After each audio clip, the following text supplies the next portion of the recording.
muscle mass. Okay. I was gonna say body fat. I was gonna say that. Brittany? Your diet? 35. Okay. Your diet? Regular blood pressure and things such as that. See how your heart's doing. Okay. Any? Your amount of exercise every day. All good things to consider.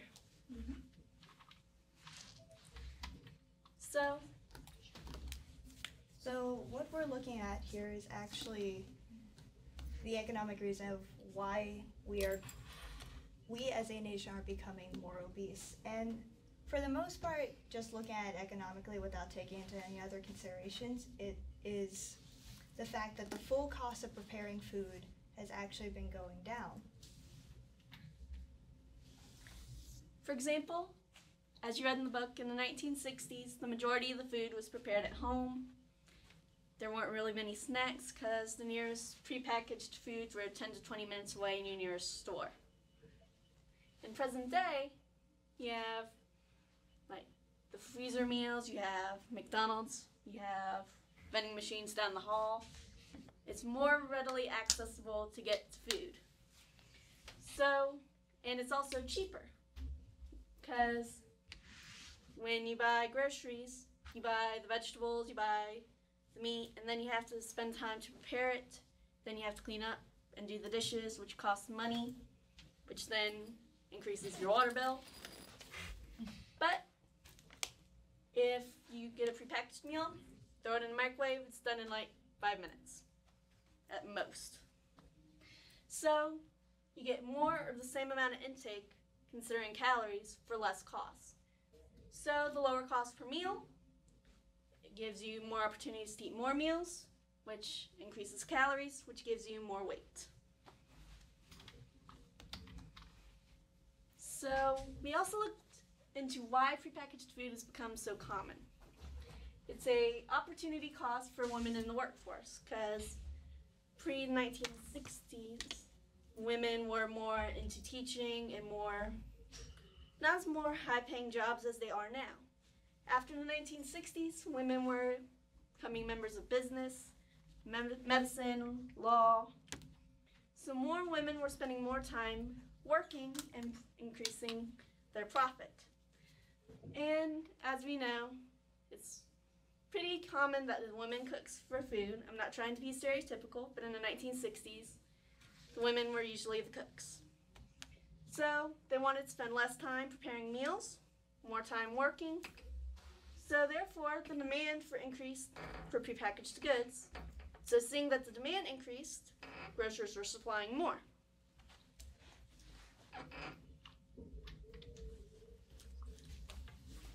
It also takes note that in the 1960s, sedentary job wages rose.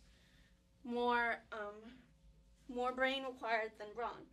So because of the increased wages, there was an incentive to move to these sedentary jobs rather than the active jobs that they had pre-1960s. So you burn less calories and therefore you gain more weight. And today, most people sit in a class, sit on their phone, sit in front of a computer, more common than being active. And there's a link to smoking, which is seen as an unexpected cost because the cost of smoking has increased because, as you know, cigarettes are expensive. You can't really smoke inside a building, inside restaurants, inside schools. So it's becoming harder and harder to find places to smoke. This has decreased the amount of smoking, which is what it was supposed to do. But as a result, there's a link between smoking and eating, so therefore people are quitting smoking and eating more. Because the trade-off is the health risk of smoking is greater than the health risk of being obese.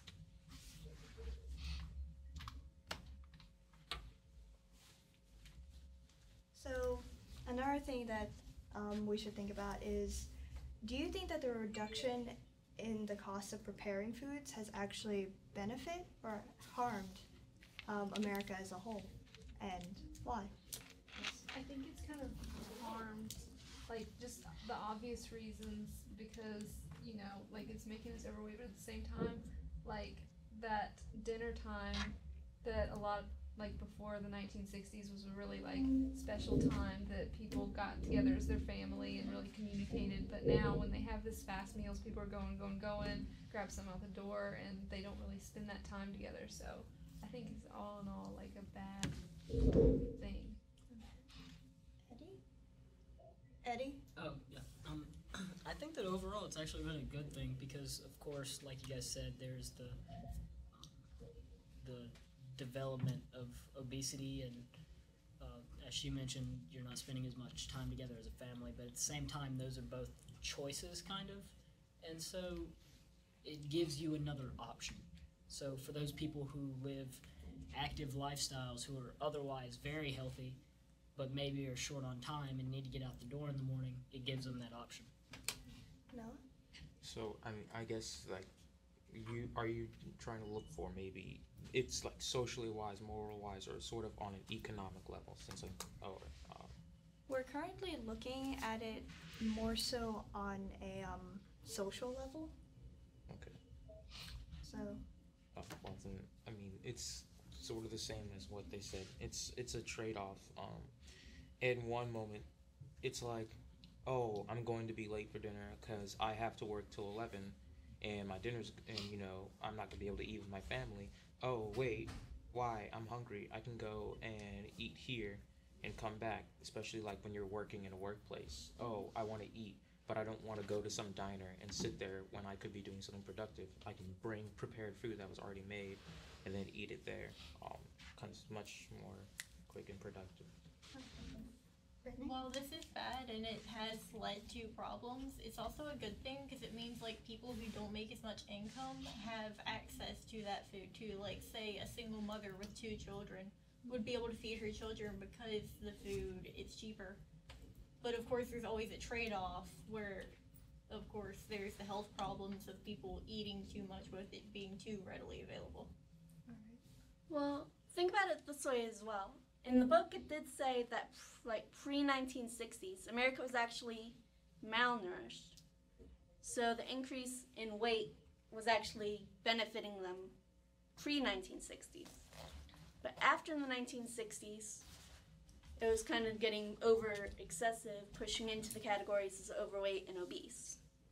So overall, as a whole, from the beginning to the end of the 20th century and into the 21st century, how has it benefited or harmed us?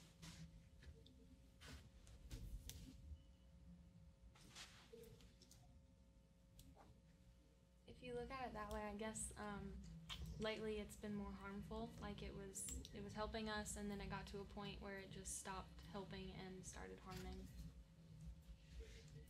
I think the problem is too is that the cheaper food is like not as good for you. You know, you can go to McDonald's and get a $1 cheeseburger, or you can go to the store and like get meat and vegetables and all this stuff to put on it, and like the cost difference is so large that it doesn't even really make sense anymore to like make homemade hamburgers when you can go to McDonald's and get a $1 cheeseburger.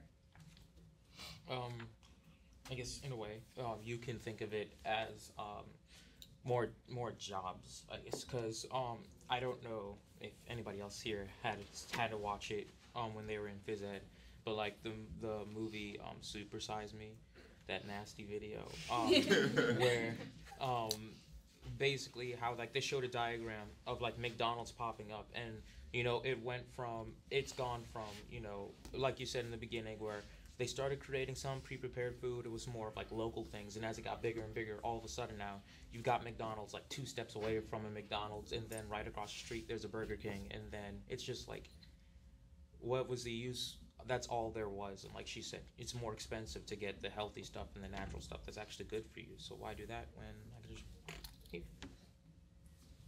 I think so. It's definitely become more harmful because with all these like restaurants or something popping up, as like I know for me, like I don't know too much about nutrition levels and what if I was to make my own meal, like what I need to be healthy in a sense. And so like I think with getting these pre-prepared meals, people are losing like the knowledge of how to make a nutrition in a nutritional meal and be able to create healthy meals for your family or anything. So they go to these places. So it's quicker and easier to get all these foods. We start relying on it too much where we lose our own making nutritional meals. I personally think it's benefited us because, in my opinion, it still comes down to choice. Because my family's full of athletes and we're busy all the time, but my mom still finds time to find like what we should eat for whatever sport we're playing, or finds time to cook dinner every night, homemade dinner every night. So. And people can say that the cheaper food has benefited people because they're able to feed their family and whatnot, but at the same time the healthcare costs are increasing. So it's kind of like, okay, the food's cheaper, but are you paying more than you would have for healthcare? Speaking comparatively from the beginning of the 20th century to the beginning of the 21st century, really, that we're still in, maybe it's just me and personal preference coming into this, but I'd rather be overnourished than malnourished. I mean, when you look at the overall costs of being overweight, a lot of those health issues are things that people develop just with age anyway. So being malnourished, I mean, if you starve, there's like 100% chance of you eventually dying. So it's kind of... To like bring in the healthcare thing, the question would be like, if we like change our lifestyle and, you know, the majority of Americans become healthy again, like, is that gonna like hurt the healthcare because they're not, like the healthcare industry, because they're not supplying to the needs of these overweight people? So I guess you could think of it like that too. Anyone else have anything to say on this question? All right. This is question 3 from the textbook.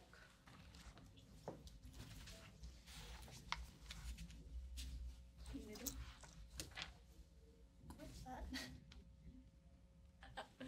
That's me. Okay. Over the past 25 years, many state and local governments have 1. Sharply raised cigarette taxes, and 2. Sharply limited the number of places where people may smoke. Both policy changes have helped reduce the amount of cigarette smoking in the United States. If these same governments decided to try and reduce obesity, how might they go about doing so? They might start raising the taxes on like different fast food places like they did with cigarettes. And sorry, okay. Keep going. You can keep going. I'm sorry. I just saw her I was hand. just gonna say that I don't know if they'd limit the places that people could eat, because that'd be kind of weird, but I think maybe they could do something else, like limit the type of food you can eat in a certain place, maybe. I feel like they would give you an alternative, so like when people smoke, there's always the chance that they can just go vape, which there's really nothing against vaping because people do it even where they say, hey, no smoking, they still vape, so I don't see why there wouldn't just be an alternative to this as well.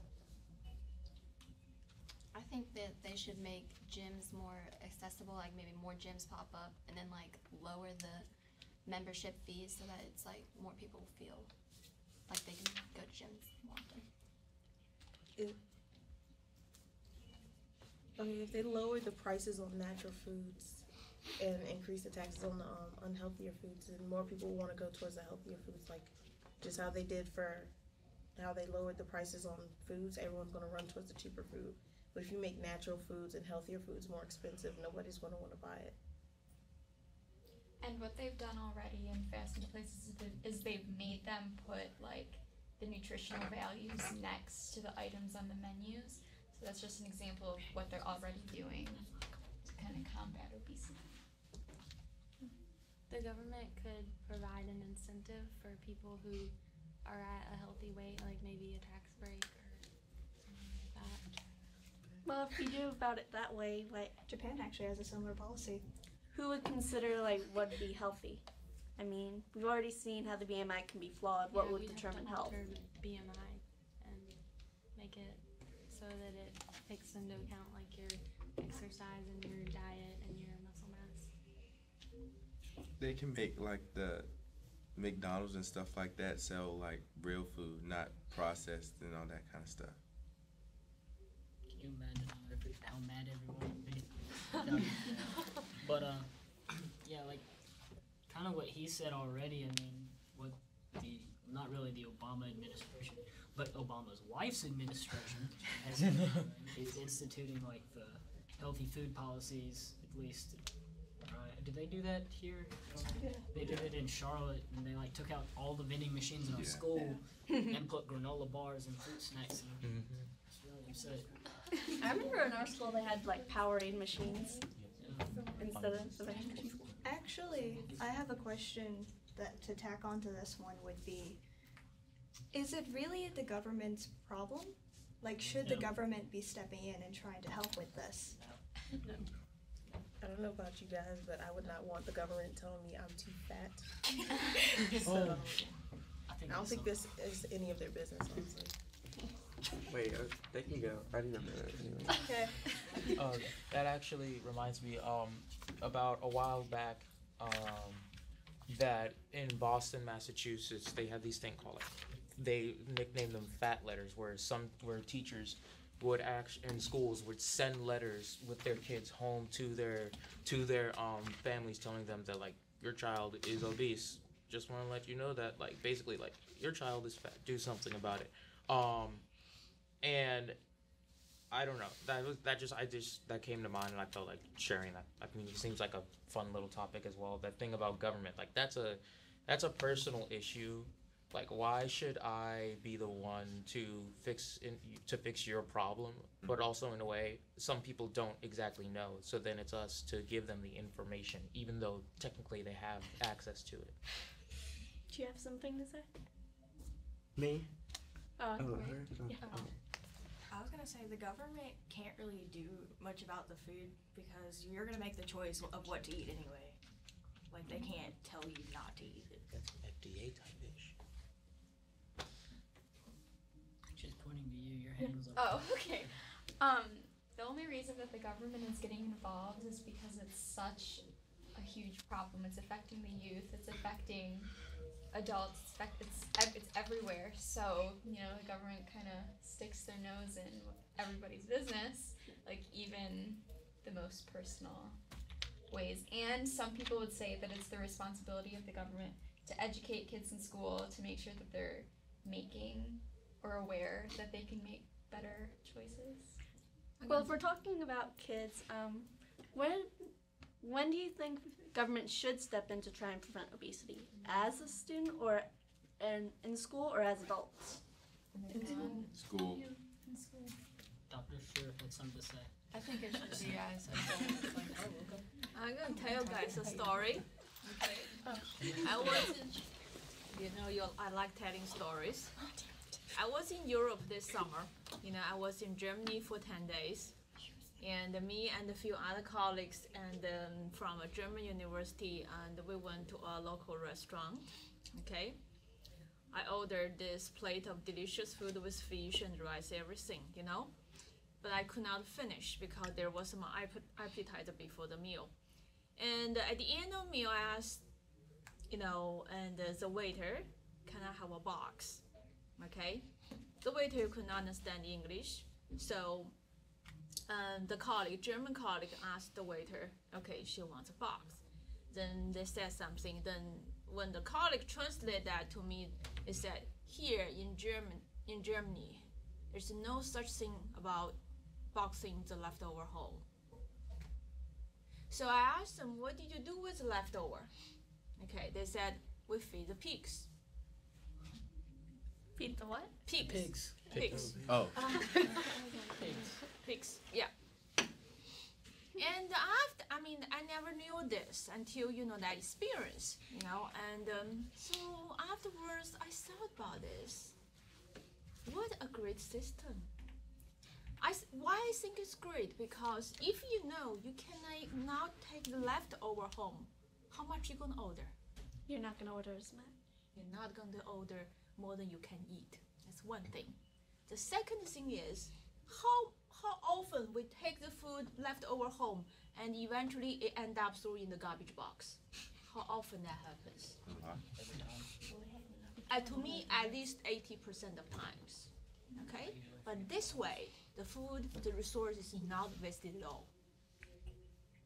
Okay, so I saw was, and also another thing I noticed in Germany is, and you know they love sweet, you know, and we all know there are a lot of calories in sweet. When I was in town, Aachen, people are eating sweets all day long, sitting outside, have a cup of coffee, and eating a dessert. But you know what? People are very fit there. So me and my other colleague from US is thinking, what's going on here? People here eat much more sweets than people in the United States. But what's the difference is, you see people walking everywhere. Walking is their first choice of transportation. You see, because they have a very good, public transportation, they use a train, they use buses, they use a bicycle. You see very few cars. You see some cars, but much less than here. So people walk to places all the time. So we figure out that's the problem. That was the difference. People there consumed much more calories than people here. And if you go to the restaurant, you go to the grocery store, you see the same kind of food selling here. The same, packaged food. German love sausage. You see this kind of sausage all the time, everywhere. Ice cream, dessert is all over the place. I think the calorie intake there, I wouldn't say it's less. Probably the same, or maybe in some places even higher. But people consume much more calories by walking.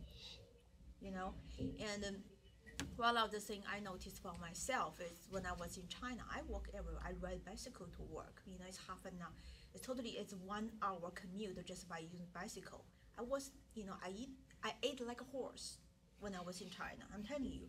But I weigh more than I was in China, but eat much less. The reason is I have a car, I drive everywhere. Actually, there's no place I can walk to a store. Can you walk to store? You can't. You have to drive, right? Can you walk to campus? You can because you live in a dorm. But if you live on the street, you can't. So, that's what actually I miss the time when I was in China, because I was able to walk everywhere. I was everybody was like that.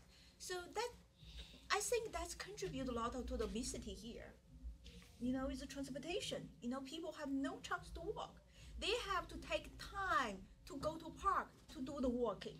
They have to take time. If people have to take time, and that's a cost, right? Yes. So I just want to throw out this story to you. It is something I noticed between here and Europe and also Asia. It's transportation. Yeah.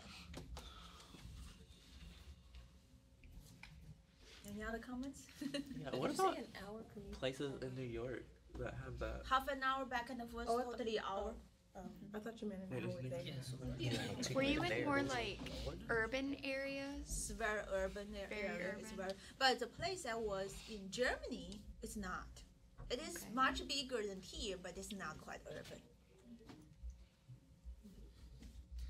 It's just a different kind of lifestyle. People just walk everywhere. Yeah. I don't even walk to Cyprus.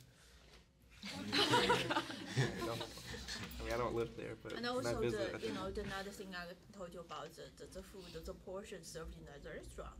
It's a lot. At first, when I got America, at first, oh my God, this country is so generous, give you so much. Well, it is true a lot. More than I can eat, I can eat. But if you think about it in the long run, some of the resources are being wasted. And we feel compelled to eat more because we don't want to waste the food. So who is going to benefit or who is going to worse off from doing this?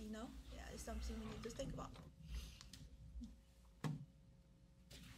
Actually, one thing I kind of want you guys to think about is in one of your articles, it should be the one about the government and the economics of things.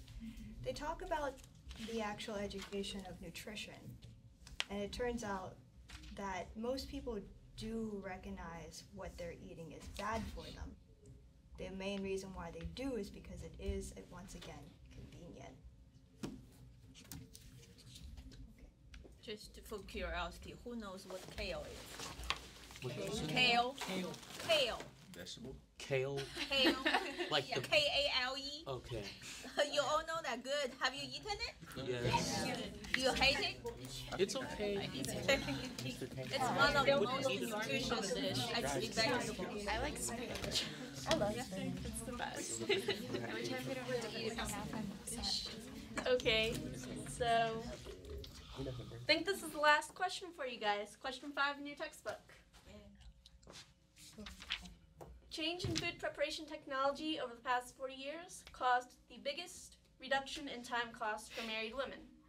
What does economics predict should happen to the weight of married women relative to other people?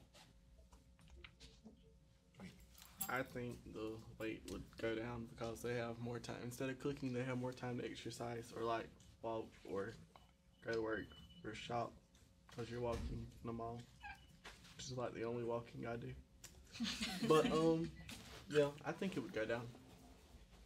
I was thinking the opposite, that their weight would go up just because since it would take less time. They might be working more, so then they're doing those sedentary jobs for longer hours, so they're gaining more weight.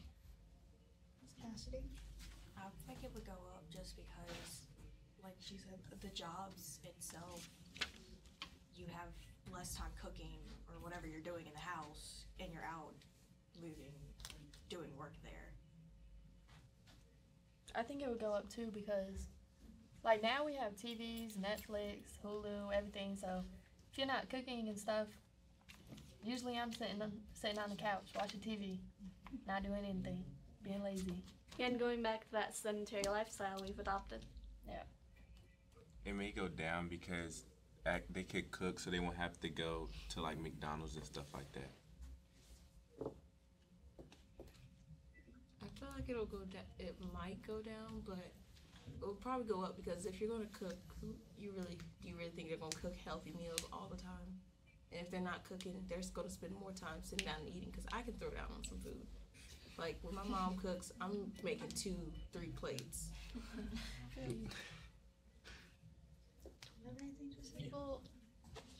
People in relationships tend to gain weight anyways, don't they? So if you compare a married woman to other people, the married woman's gonna gain more weight. I honestly don't think it's gonna. Wait, were you pointing at me or someone else? You. Okay. Sorry, I heard chuckling. I was like, did I cut someone off? I think it's gonna stay the same because despite the fact that it's a reduction in time, that doesn't affect, like, yeah, it's like, oh, they have more time, but also another big thing is people having motivation to exercise or do things. So even if they do have more time, that doesn't mean they will go out and exercise. Right. I think that it probably would go up because how in the book they were talking about number one, with the change in food preparation, making it more accessible and easier for people of all economic backgrounds to go, law of demand would make people want more. People then getting more would cause, especially married women, as they began entering the workforce, food was more convenient. But then also that was when extra calorie food became cheaper. So now that that's cheaper and they feel like, oh my gosh, I get more bang for my buck. Even though they get food preparation in more time, they still have now food that's still much more, I guess you could say, over healthy in a way, because you're still getting calories, but over healthy.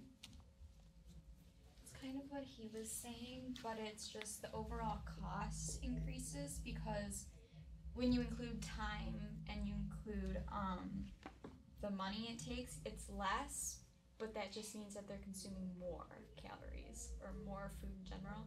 So that kind of leads to like a bigger waistline, I guess. So it would mean that married women would be a little heavier than they would. Right. The sedentary lifestyle, the time costs, all contribute. Not to mention if they have children too.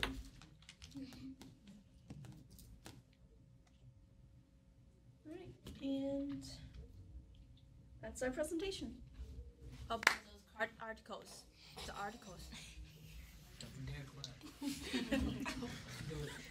Yeah, about those articles.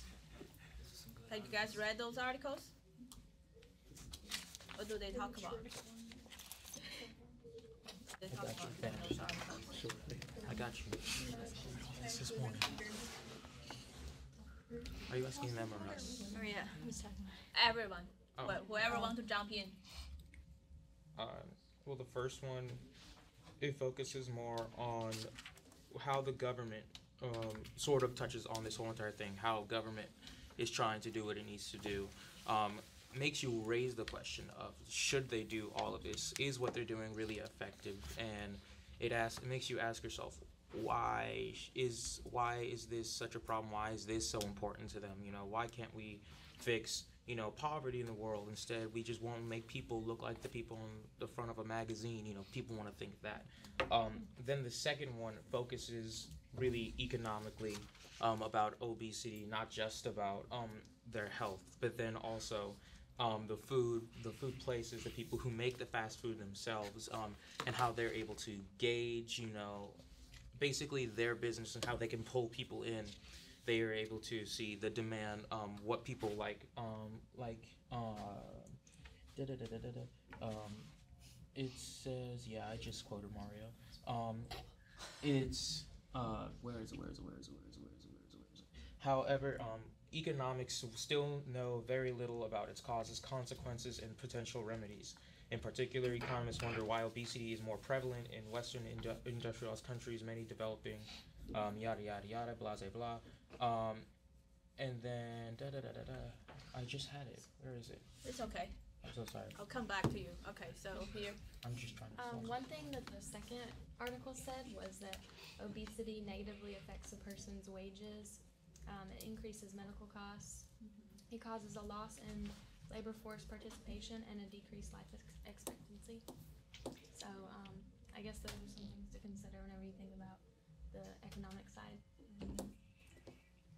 Hey, this was talking about how you said that government involvement. Do you guys really think that the government is going to try and control try and help us? Because do you think they make a ton of money off of places like McDonald's and Burger King and all that?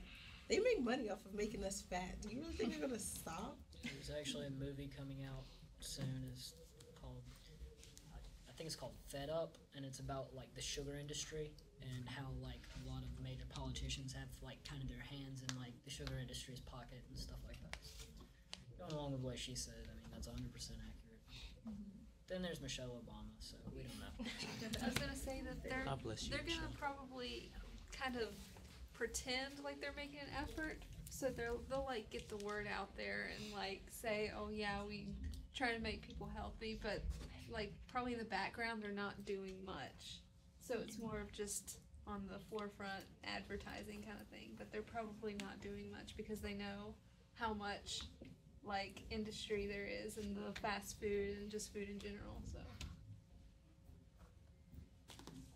kind of building off of what she said, like the government, they've already done whatever they're gonna do. They're already like, whoa, look at America, we're like 50% obese, and then they're not actually doing anything about it now other than what Michelle Obama's done, which it's been a lot, but it also hasn't been a lot compared to what they could actually do. Compared to Pokemon Go.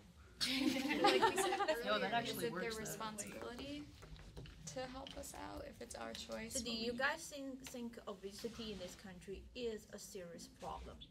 Yeah. I think it's a serious problem, but I don't think it's a social problem as much as it's a personal problem. Yeah. You know, it should be an issue that shouldn't be handled by society. It should be handled by your own people's own individual choices. Kind of like the minimum wage thing. I mean, it's a little bit different because, yeah, somebody else is in charge of your paycheck, but I don't think you should be getting $10 right off the go. I mean, that sounds like something that you should be, your manager should be trusted to promote you up to when they say that you're doing a good job. I just feel like a lot of the laws now are kind of over-restrictive, especially when you get into people's choices. I mean, that's the point of a capitalist society, is that we get options. We can choose to eat healthy or we can choose to eat junk food. So. I mean, if the government controls what we eat, that wouldn't really be fun. Cause like, if I want to eat cake, then I should. Even though a couple years ago, the chart on the doctor I think said I was like right at overweight, but I don't think I'm overweight. If I want to eat cake, then I should be able to eat cake. I think it would be crazy to like think about if like the government did that. Like on Mondays, you had to eat chicken and broccoli for supper. Like that would be really weird. Yeah, I mean, I like chicken though. Like how they would make that mandatory. I don't. Yeah. Like you go to a place, like instead of having McDonald's, it'd be like places where you go pick up your food, and they have chicken and broccoli. That would be horrible. Okay. Do you see a trend of shift in the food industry already? Yes. Okay, go ahead. But kind of like it just dawned on me, especially like with the one thing talking about the more urban landscape and how you see that they have more fast food restaurants sort of in those areas. It makes you kind of think government in a way, without personally putting out a mandate saying people are going to eat this, are already sort of saying you're going to eat this. You know, they're sort of saying people who are underprivileged, people who are poor, you know, they need to get what they can afford. So why not put a bunch of McDonald's here and say, hey, this is what you got. You can't afford, you know, going to a nice Applebee's, you know, so here's the Church's chicken for you. There you go. Eat as much as you want for $10. Might as well. You know, it's government just saying, hey, you're going to eat this, but without saying it, because that's all they give you. They give you what they want you to have, and leave you in that situation too. Have you guys ever seen the people who eat like McDonald's for a year? And they get fat. Yeah. No, and then they don't They get don't? fat. Yeah. They make the right choices because you can eat fast food without eating fast food. It's just it all depends on the choices that they make, and that's where it comes into play as an individual choice, rather than society saying, "Oh, you have to eat this because that's all you can afford." But there's ways around it. So I'm going to get back to the article. In the article, there is economic concept. A couple of them. Maybe you can relate it back to the last time we talked about externalities and internalities. Yes. Actually, it's going to the same stays relate to that. Yes. Okay. The concept that mentioned in the article is called market failure. Okay. So, have you read it? No? Yes? All right. So what do we mean by market fails? So here the market we'll talk about is the market of, not market for obesity, it's the market for the consumption in general. Okay, so they say the market fails. Why we say market fails here? Market failure is a very important concept. Any one of the presenters want to answer this question?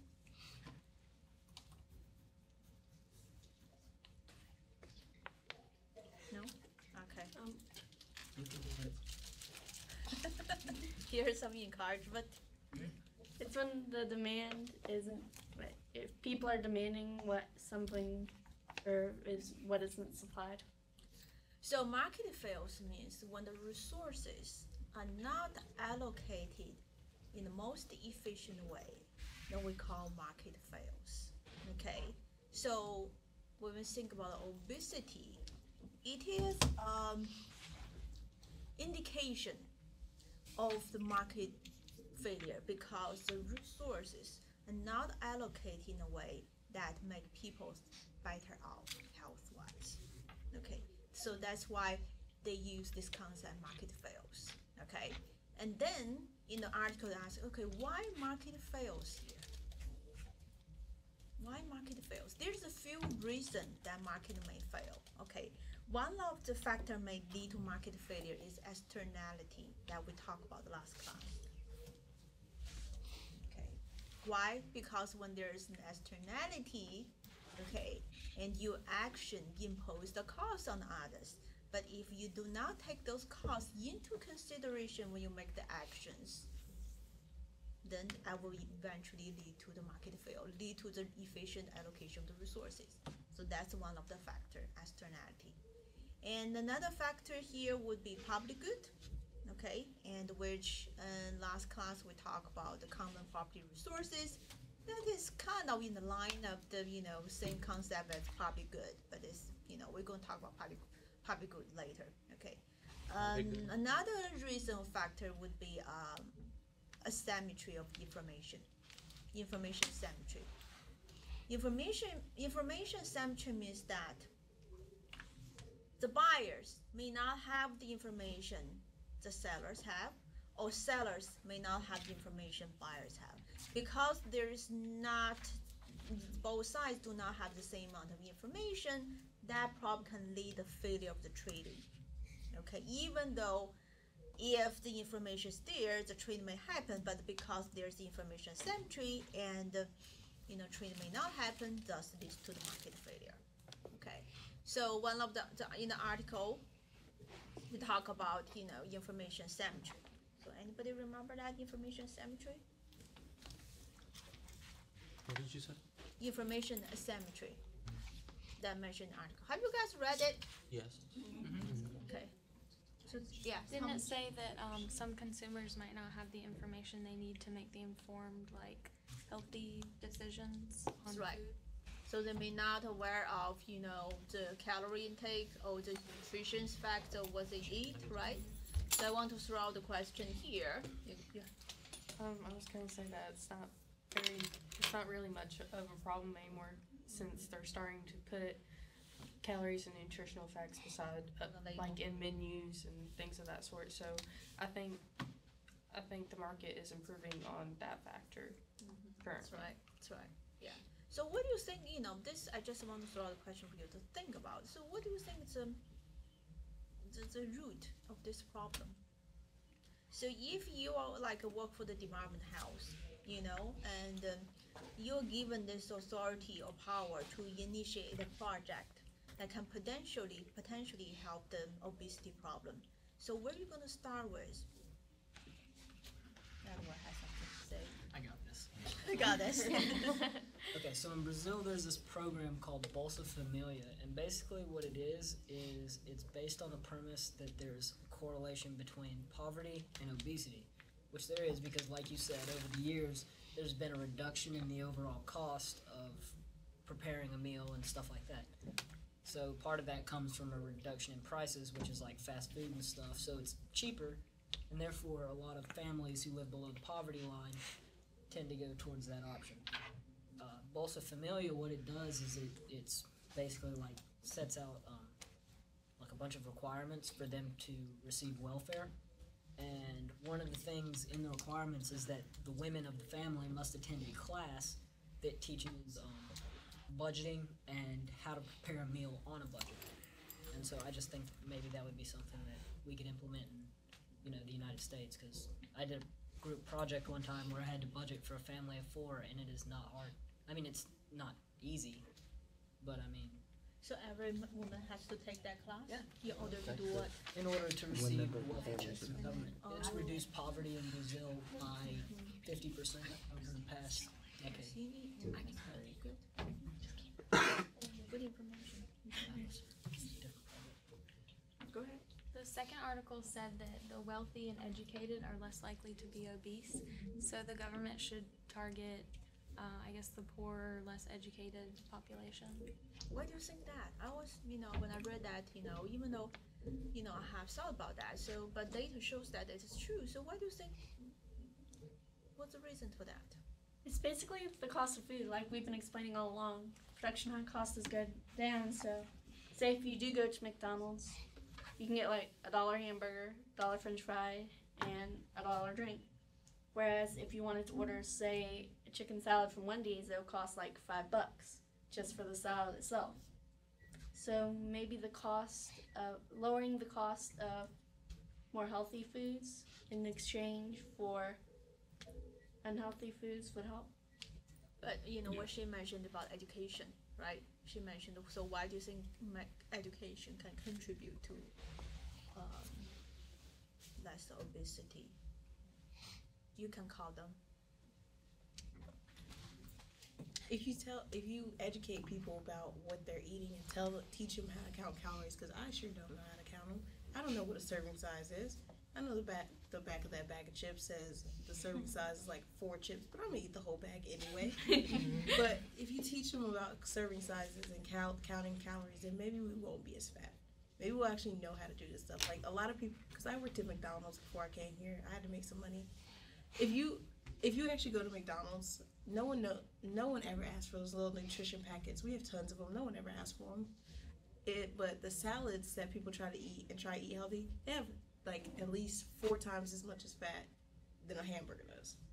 And no one knows From what? The dressing. From the dressings, from the chicken. Yeah, the chicken has a lot I knew more. there was a reason I didn't eat them salads. You can eat salad, just You don't don't put trust fast dressing on food it. salads. Oh, I don't know. Yeah. It's not just And once you It's trust not even Wendy's, just I the don't trust dressing though. Wendy's. The salads. I'm sorry, I'm bashing my job right now, but it's okay. It's okay. I don't work there currently. chicken and bacon. The chicken has a lot more grease in it. Things like Then the lettuce and all that, it's not fresh. They're gonna claim it's fresh. It's not fresh. They spray it down with a water bottle before they put in those little things.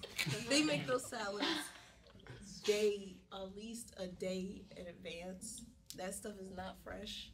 But no one knows that. No one pays attention to it. They just see little pretty green leaves and that juicy little chicken, and everyone wants to reach for a salad. It's not healthy. Piece of chicken. I want to go back to her question. Why the education is correlated to obesity problem? Okay.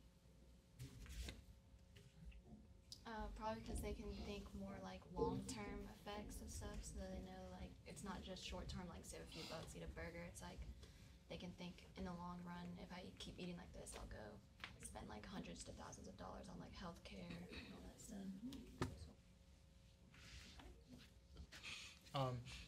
It kind of does. It becomes a mix of what she said and what she said, like the whole entire class of food, because now you're more wealthy, and also the education. You take the education of, I know that is bad, but it's also not like that's the only thing I can afford. It's like, why would I use McDonald's money when I can go over here to this restaurant that I know that has much healthy ingredients? It's like, oh, I'm not like McDonald's poor, but why get some McDonald's stuff that's really nasty when I can move up now to Bojangles chicken? I don't want McDonald's chicken. I want Bojangles chicken. I want higher class, things like that. I think another thing is if you're not educated, you won't be able to earn as much. Therefore, you can't really afford much else.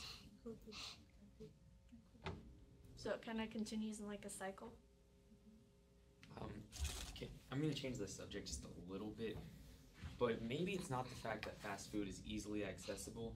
It's just the fact that people don't really know how to set up their diets. Because I know I had a set of twins as friends, and one of them ate 3 meals a day. They ate breakfast. They ate healthy in general. I mean, they ate fast food at the same time as their other twin, but their other twin skipped breakfast and skipped dinner. He only ate lunch, and he was gaining weight just because his body was like, hey, I'm not going to get another meal until tomorrow. Yeah, so you store fat. Yeah, so I think people more so need to be educated on how to have a constant, healthy, and efficient diet instead of just eating healthy in random moments. Inconsistency, yeah, that's the word. And I think that the education needs to start early because, I mean, I know personally, my mom didn't push me to eat broccoli at every meal, so, like, I don't like broccoli. So I think if you learn to like it early, it becomes something you enjoy eating and you would order. So education started home. Yeah. I think they should start implementing home ec classes to kind of teach you how to budget for money for food and things of that sort, because people may say it's the parents' job to teach the children, but oftentimes parents themselves don't know, or they just don't take the time to let their children know. So I think that's one thing that the government does need to do, is to provide that information to students, because not all parents teach their kids what they need to. Yeah, like what she just said, like parents don't teach their kids what they need to. Like, how many of you people in here can cook? Like, okay, well, that's not many. Well, I mean, I guess it's more than I expected. Like technology and Real stuff. cooking, not just boil some eggs. Yeah, like some baked mac and cheese, fried chicken. Yeah, I feel like a lot of people don't pass down their stuff to their kids, and teach them how to cook anymore. Right. I mean, you can learn on your own, but Why? You can eat. Something your parent can teach you, you know? When do you have time to do that? It's gonna turn into like a vicious cycle. Like our generation doesn't know how to cook, and we're not gonna pass down cooking to our kids, and they're just gonna start eating more fast food, and it's just gonna get like a bigger problem. Like, I know how to drop these fries in the grease. I was gonna say that it's not only the food, but as y'all explained, the amount of exercise as well. Even though if we don't eat healthy, you can still exercise, and if you exercise more, you burn off calories, and you can kind of keep a consistent weight. So it's not really just the content of the food, it's the exercise as well. It's also the attitudes of people, because if people sit there and they think, oh, this is broccoli, this is disgusting, like, that's a negative attitude. If you actually try it, or like sprinkle a little bit of cheese on top of it, it's not bad. Cheese adds calories, though. True. You only have a little bit. A little bit. Actually, a question to you all, if you were paying a bit of attention to the article. Is there any incentive for them to, like, take these premeditated measures instead of just not taking them and then dealing with the chronic illnesses that come afterwards? What kind of incentives do people have to eat and maintain a healthy weight, We already covered that. if any? You don't have to pay for the health care later when you do get chronic illness. Yes, true. You just feel well, healthcare isn't actually coming out of people's pocket. It was in the articles where if you have private insurance, you have public insurance, like taxpayer insurance. So it's not really coming out of the person's pocket themselves, it's coming from the insurance companies. So you don't really foot the cost until taxes. And thus, at that point, they're not actually seeing what the cost of that is. It's a good question. Do we have incentive to be healthy? Do we have enough incentive to be healthy? A big one is that, like, usually if you have all these diseases because you're overweight, there's less of a chance that you're going to live longer. So, like, healthier people tend to live longer. Not necessarily all the time, but. They looked at life expectancy in one of the articles, the correlation between health weight, like obesity and life expectancy. And I was surprised how low the correlation was. The highest correlation between obesity and any factor was obesity and higher caloric intake. You also have to include like genetics and people's predisposition for these diseases. Yeah. Well, the thyroid condition.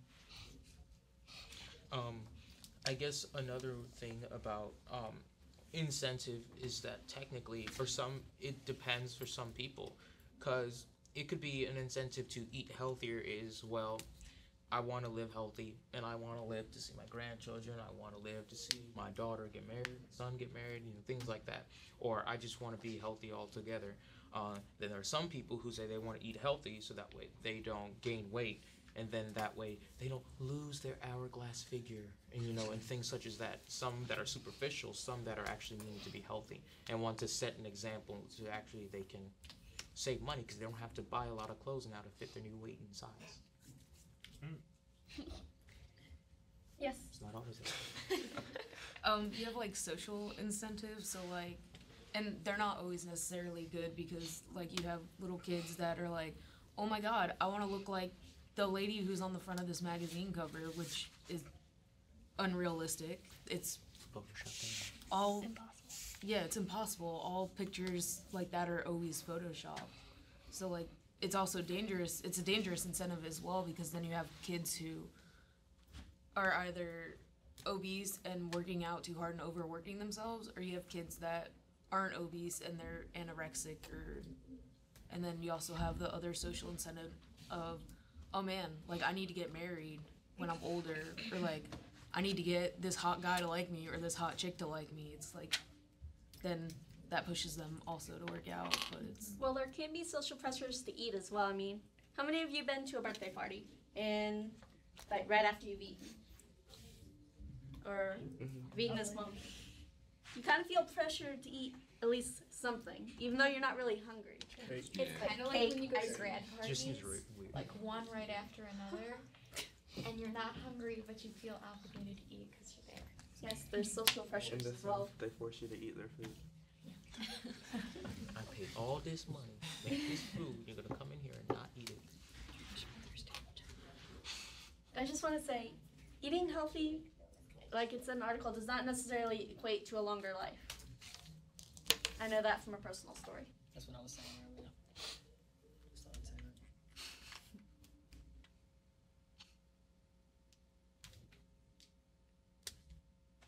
I think another incentive would be like a job opportunities, because if you're obese, you're like, you can't do some physical activity for like this job, or if you have diabetes or like a heart disease, you won't be able to like maybe participate in this kind of thing or that, but if you're like healthy, you can pretty much do anything in your job. And if you have like an obesity related illness and you can't work, then the government will just pay you or disability or something. So maybe they need to take away that so that it will force people to be healthy so that they can work. Well, if you take away disability, not for all disabilities. I'm not saying that all disabled people should work. Right, who would determine that? Yeah. Why is it a disability? Like, if you do it to yourself, I don't think it should be considered a disability. Like, that's something you can't control. Yeah. What determines that you did it to yourself? Exactly, I mean, y'all brought up genetics. I mean, if you have a genetic predisposition to heart disease, you can be the healthiest person in the world, but still have heart disease. That could keep you from working. It's not necessarily from obesity or from doing it to yourself. It's due to genetics. Well, that's that's so so again, they would I bring think that it's up. so bad that, like, you can't walk. Does heart disease do that? Like, I don't know. Like, I like, really don't know. Like, can genetics cause you to, like, be so obese that you can't work? Well, it's I'm not sure. Like, I really don't know. I'm asking. I mean, It's like, dispositions I to don't different think so. diseases that could Okay. be contributed to obesity. Such as Okay. diabetes. Well, there's a difference between type 1 diabetes and type 2 diabetes.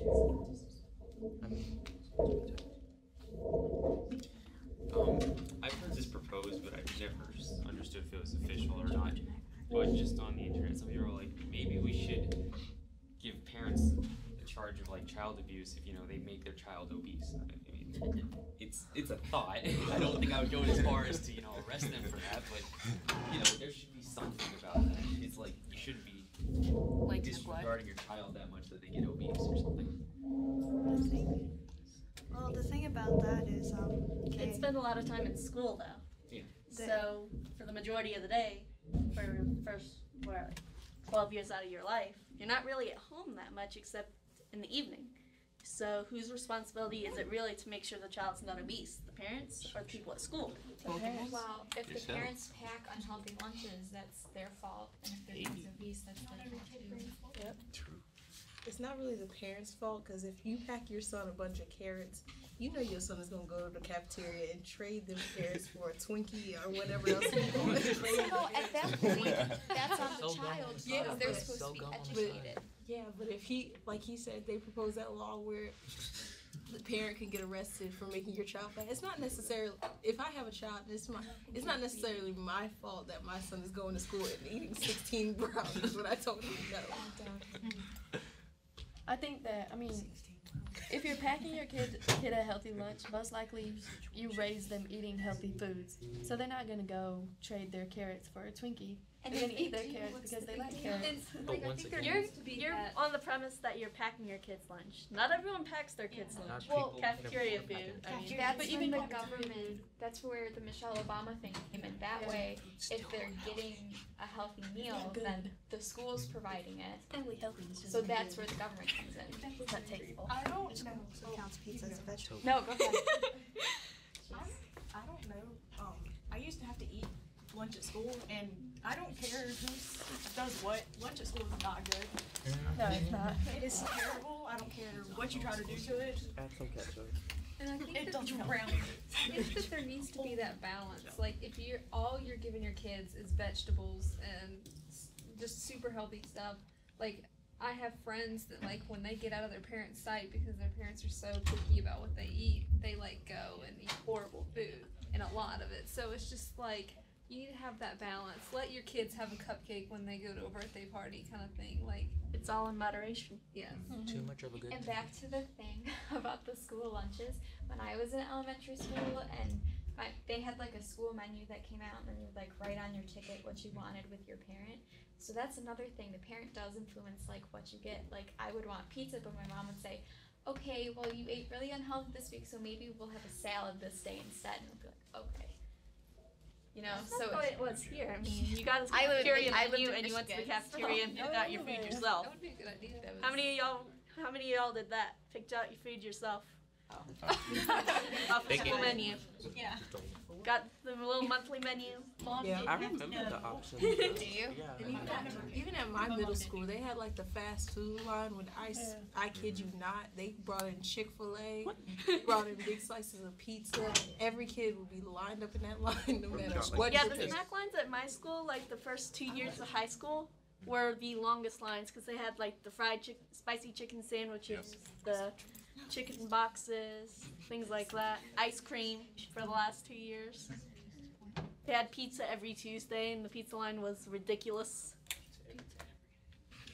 And maybe like that's where we can start. Like instead of just serving like healthy foods, like make them tasteful too. Because like in high school, I never ate my school lunch because it was so disgusting.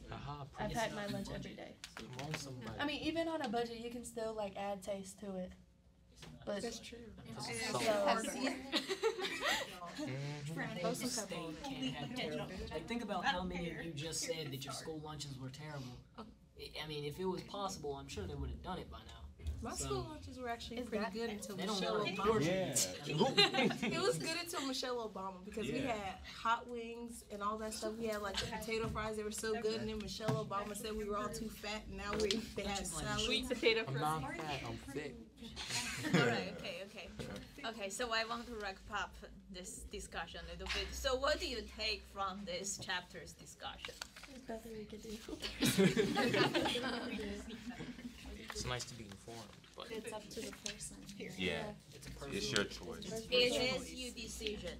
Okay, it is economic decisions. There is a benefit. You get that, fatty hamburger, you may feel this immediate gratification, right?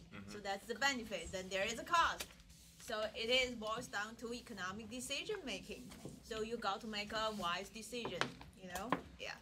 So, but I thought today's discussion, the second part has become lively, so I enjoyed it. Okay. And all right, so I'm going to call your name. Okay. Again. Edward. Noah. I don't know. Michelle. Here. Brittany. Here. Catherine. Courtney. Ganelle. Amanda. Hannah. Here. Coel.